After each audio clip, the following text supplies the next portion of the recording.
Hi there. Today we're going to be going over some higher order derivatives examples. So these problems are taken from that worksheet link that is provided there, and I will provide also this entire presentation or document here in the AP Calc help files. Let's start with a very basic one off of that worksheet. It's number 4 if you happen to pull it up. It's f of x equals x to the fourth plus 3x.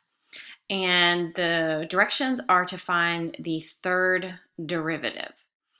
This one's pretty simple because we have two functions that are added together.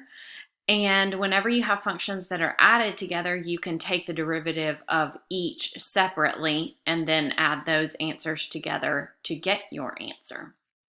So if you take the derivative of x to the fourth, you get 4x to the third. If you take the derivative of 3x, you get 3. So there's the first derivative. Now to find the second derivative, we just repeat that. We're going to use the power rule. So you take 3 times 4 is 12, and then you subtract 1 from the 3, and that's 2. Of course, the derivative of 3 is equal to 0. Then to find the third derivative, do the same thing. We're going to use the power rule. 12 times 2 is 24, then subtract 1 from the exponent. So there's your answer to number 4. We're going to build on the power rule in the next examples, but we're also going to be using the chain rule and the product rule. If you don't already have the chain rule and the product rule and the quotient rule, I went ahead and put here too because we're going to be using that one in a different problem.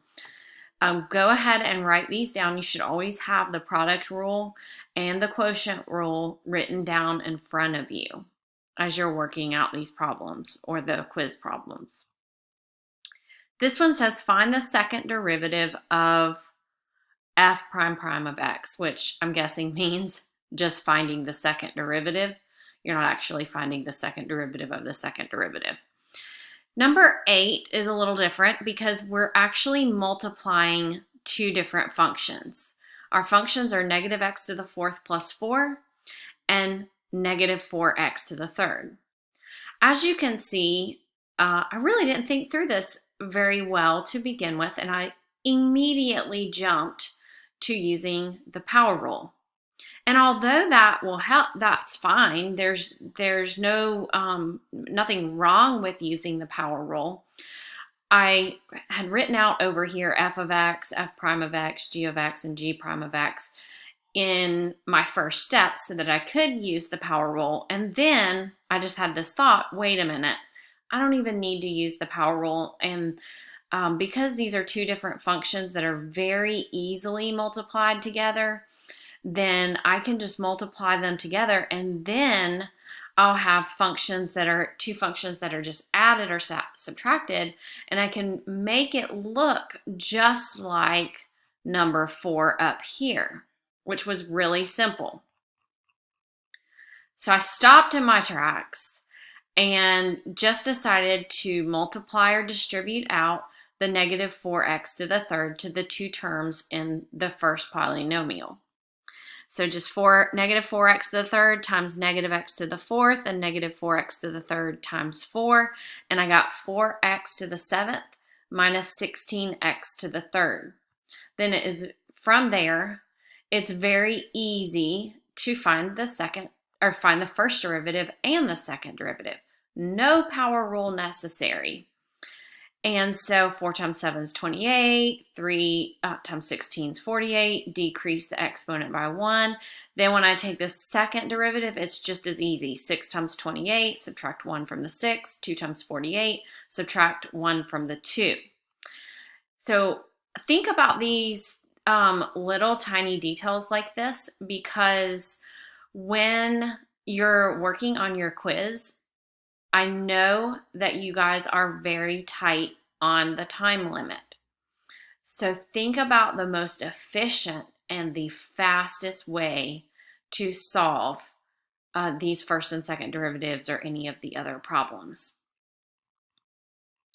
Next up is the quotient rule that we're going to use, and in combination with that, the chain rule and the power rule. There's two ways to start this one. We could try to eliminate the fact that we have a fraction to begin with. We could take 5x to the third divided by x to the third, which would leave us with 5. And then we would subtract 5x to the third divided by -3. But even then, well, we're still going to have sort of a fraction. You could probably work it out that way anyway, because at least you would be left with a -5/3, which is a factor that's in front of x to the third. And now that I'm thinking about it, I should have probably done it that way, and it would have been easier. But since maybe I wasn't so efficient, or maybe it would really be just about the same number of steps, I'm going to go ahead and use the quotient rule. And I did have to do quite a bit of work, so you should probably go back and try to minimize the steps by dividing the numerator and the denominator out for a more simplified function to take the derivative of. But the top of the fraction, there's f of x. The bottom of the fraction, f prime of x, g of x, g prime of x. Not going to review all of those details of the quotient rule at this time, because you should be familiar with that by now. But now I'm just plugging all of that in. So I'm plugging in just to the formula. Then I'm simplifying the numerator and go ahead and foiling out the denominator, and then simplifying on the top. 15x minus 5 minus 15x minus 5 cancels out, and I'm left with -45x squared over x to the 6 minus 6x to the third plus 9, which I could have also left as x to the third minus 3 squared. Now to find the second derivative, I go ahead and use the quotient rule again.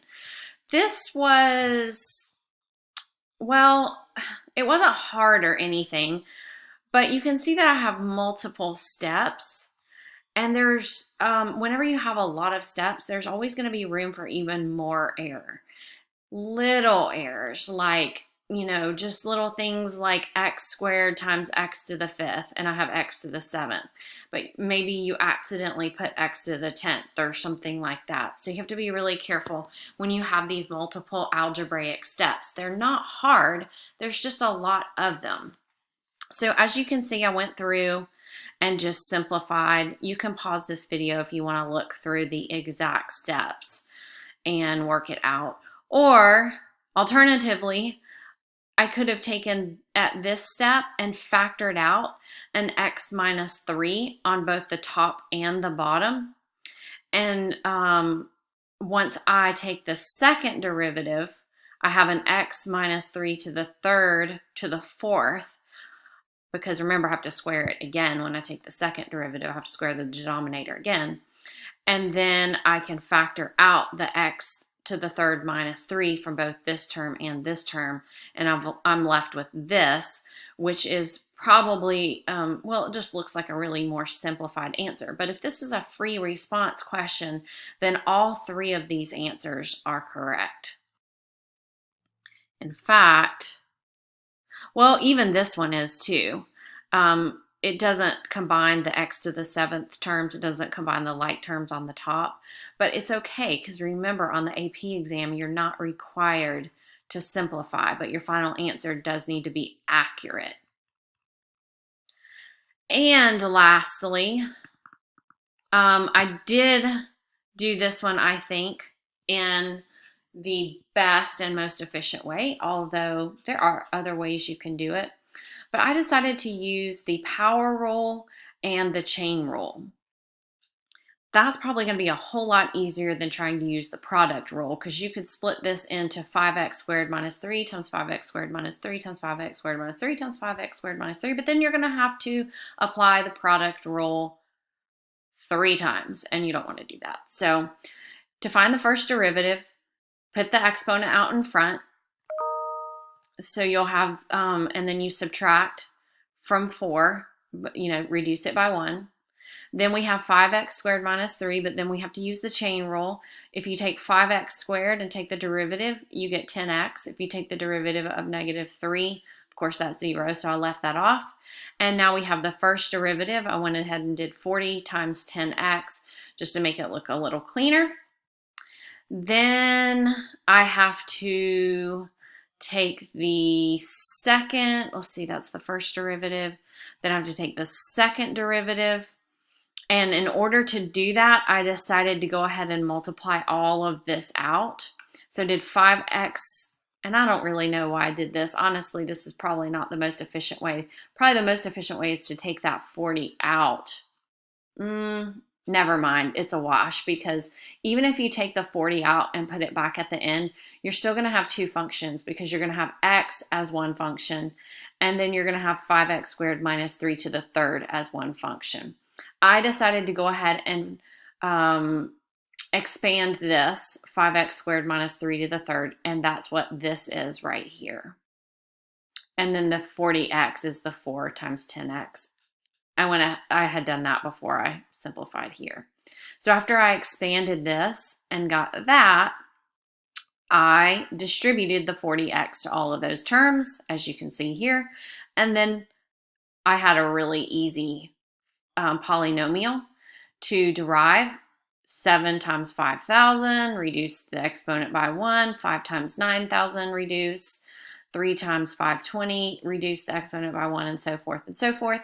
And I was left with that polynomial there, which is correct. Another thing you can do, as I mentioned before, is use the product rule. You'll say f of x equals 40x, which is f prime of x equals 40. G of x equals f of x squared minus 3 to the third. Then you take the derivative and use the chain rule, and that's what you get. Let's see, that would also give you the same final answer for the second derivative when you go through all of those steps. So hopefully this video helped you build upon some knowledge that you already have of the chain rule, the product rule, and the quotient rule. If you have any questions, please contact me and I'll be happy to help you.